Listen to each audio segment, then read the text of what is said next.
ఢిల్లీ నుంచి మా associate editor Mahatma మరింత సమాచారంతో లైవ్ లో సిద్ధంగా ఉన్నారు. మహాత్మా, మీ వెనక సెలబ్రేషన్స్ అయితే ఒక రేంజ్ లో కనిపిస్తూ ఉన్నాయి. ఆ హోరు మాకు స్పష్టంగా వినిపిస్తోంది. ఎలాంటి విశ్లేషణలు వస్తున్నాయి మహాత్మా ఈ రిజల్ట్స్ బయటకు వస్తున్న కొద్దీ?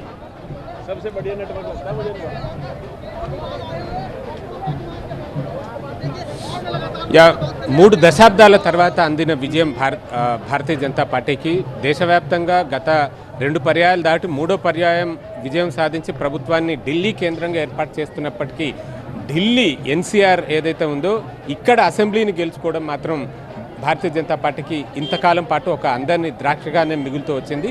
చివరికి దాన్ని నిజం చేసుకుంటూ వచ్చింది.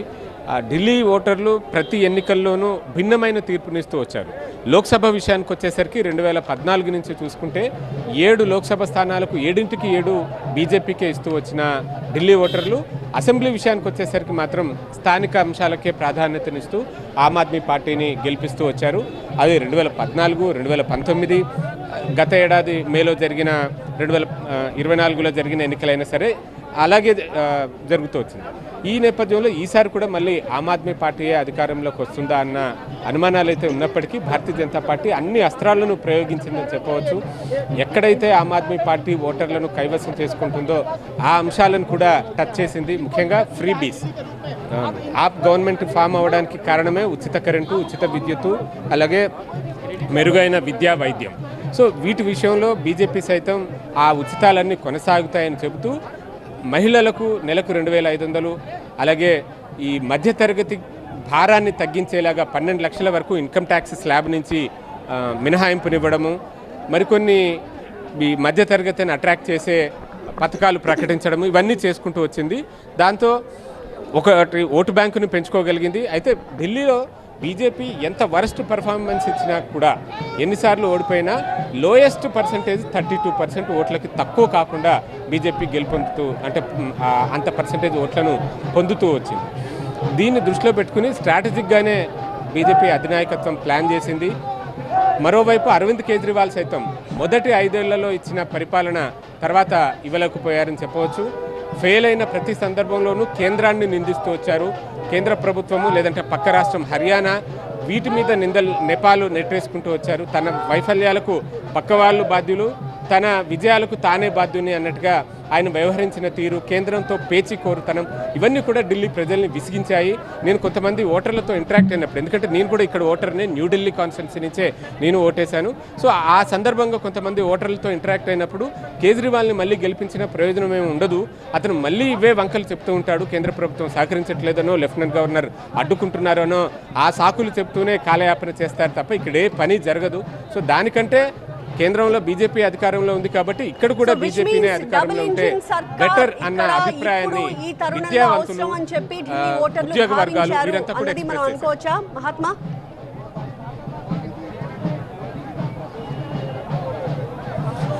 ఎగ్జాక్ట్లీ, ఎందుకంటే ఢిల్లీ ఓటర్లు షీలా దీక్షిత్ హయాంలో చూసుకుంటే కేంద్రంలో యూపీఏ ప్రభుత్వం ఉంది, ఇక్కడ షీలా దీక్షిత్ వరుసగా గెలుపొందుతూ వచ్చారు. అప్పుడు ఢిల్లీకి జరిగిన డెవలప్మెంట్ చూసినా సరే చాలా ఫాస్ట్ పేస్లో మెట్రో రైల్ నెట్వర్క్ కొత్తగా ఢిల్లీలో ఇంట్రడ్యూస్ చేయడం నుంచి మొదలుపెట్టి దాన్ని వేగంగా విస్తరించడమే కావచ్చు, కామన్వెల్త్ గేమ్స్ కోసం ఏర్పాటు చేసిన స్పోర్ట్స్ ఇన్ఫ్రాస్ట్రక్చరు, రోడ్స్, ఫ్లైఓవర్సు, ఇలాగ బస్సెస్ని ఆధునీకరించడం, మోడర్న్ బస్సెస్ని ట్రాన్స్పోర్ట్లోకి తీసుకురావడం, ఇలా అనేక రకాల అభివృద్ధి కార్యక్రమాలు ఆ టైంలో చాలా శరవేగంగా జరిగాయి. కానీ ఎప్పుడైతే ఆమ్ ఆద్మీ పార్టీ అధికారంలో రాష్ట్రంలో ఉంది, కేంద్రంలో బీజేపీ ఉంటూ వచ్చిందో ఈ 2 పార్టీల మధ్య ఉన్న వైరుధ్యాల కారణంగా అనేక పథకాలు ఇంప్లిమెంట్ కాలే. ఉదాహరణకు ఆయుష్మాన్ భారత్ వంటి పథకాన్ని తీసుకుంటే అది కేంద్ర ప్రభుత్వం ఇచ్చే పథకం, దానికంటే మేమే మెరుగైన ఇది ఇస్తున్నామంటూ ఇక్కడ ఆమ్ ఆద్మీ ప్రభుత్వం దాన్ని ఇంప్లిమెంట్ చేయలేదు. ఇలాగా ఎప్పుడూ కూడా ఆ రెండిటి మధ్య పరస్పరం ఘర్షణ పూరిత వాతావరణమే నెలకొంటూ వచ్చింది. ఇప్పుడు దానికి ఫుల్ స్టాప్ పెట్టి డబుల్ ఇంజిన్ సర్కార్ అన్న నినాదం బీజేపీ ఏదైతే ఇస్తుందో ఆ నినాదానికి చదువుకున్న వాళ్ళు అట్రాక్ట్ అయ్యి ఓటేశారని చెప్పవచ్చు. అంత మాత్రాన ఆమ్ ఆద్మీ పార్టీని పూర్తిగా తిరస్కరించారని చెప్పడానికి లేదు, ఎందుకంటే 43% ఓటు బ్యాంకుని కైవసం చేసుకోవడం అంటే అది ఈజీ టాస్క్ ఏం కాదు.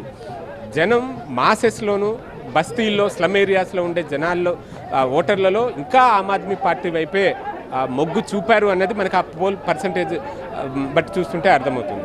కాకపోతే డిసైడింగ్ ఫ్యాక్టర్ న్యూట్రల్ ఓటర్స్.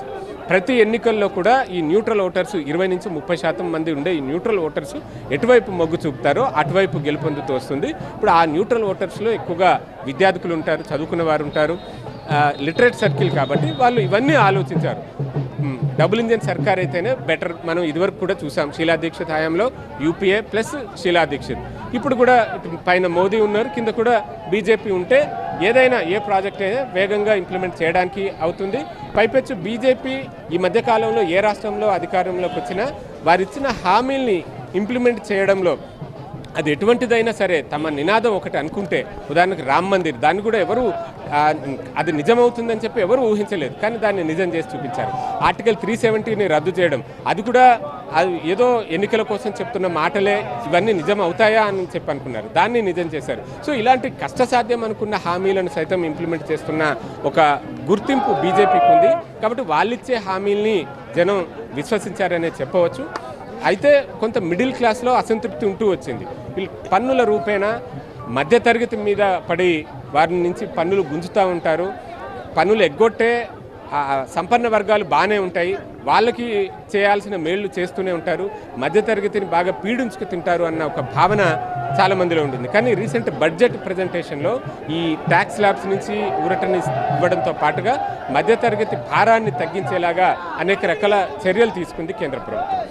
ఇది కొంత ఆ మిడిల్ క్లాస్ సెక్టార్ని కూడా అట్రాక్ట్ చేసింది. ఫలితం మనం ఇప్పుడు చూస్తున్నాం. ఢిల్లీలో 30 ఏళ్ల తర్వాత 1993లో గెలిచింది, మళ్ళీ తర్వాత ఇప్పుడు 2025లో గెలిచి ఢిల్లీ రాష్ట్ర అసెంబ్లీలో బీజేపీ జెండాను పాతుతుంది.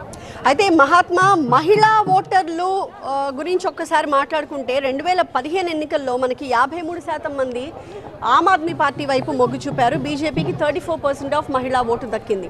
కానీ 2020 విషయానికి వచ్చేసరికి 60% మంది ఆప్ వైపుకి వచ్చారు, 35% బీజేపీ కూడా స్వల్పంగా పెరిగింది. కానీ ఈసారి మహిళా ఓటుని ప్రభావితం చేసిన కీలకమైన అంశాలు ఏంటి? ఈసారి ఆ పర్సంటేజ్లో ఎలాంటి వేరియేషన్ కనిపించవచ్చు?